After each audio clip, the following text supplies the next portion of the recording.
tangis ingkang nyelawati dening Mustafa W. Hasyim.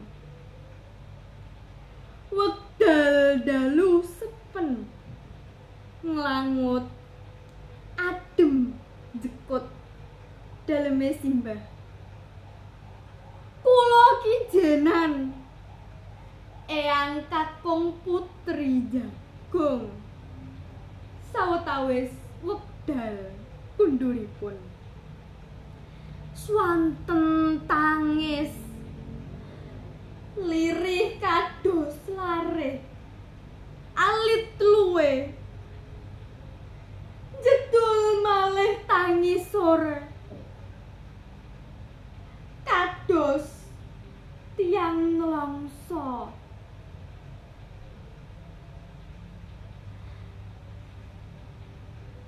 Tangis sore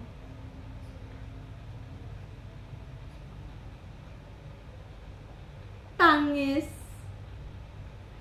ingkang nyalawati dening Mustafa W. Hasyim. Wekdal dalu sepen nglangut adem jekut daleme simbah.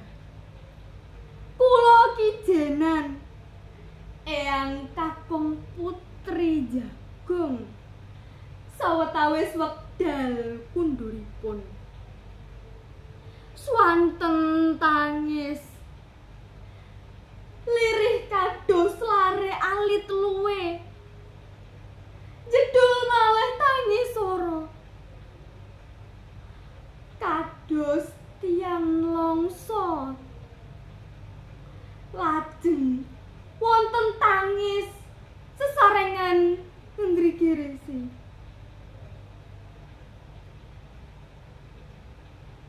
Kula asrih kami tenggen. Ana apa ya? Apa ana pukasane simbah lali disajeni ya? Pitaken kula marang swara tangis. Dudule. Lajeng sinten ingkang nangis menika? Golek ana dhewe le.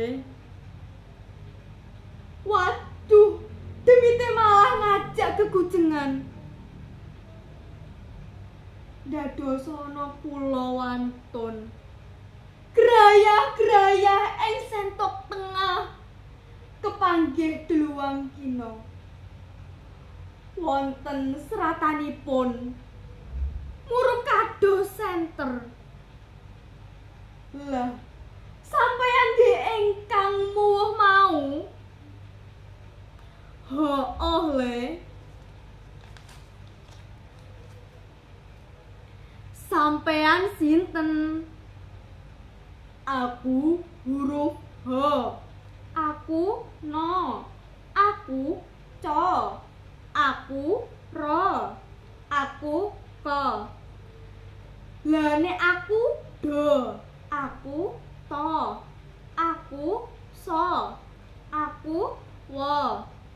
Aku lo. Aku huruf po le. Aku do. Aku je. Aku ya. Aku nya. Ora sah wedi. Aku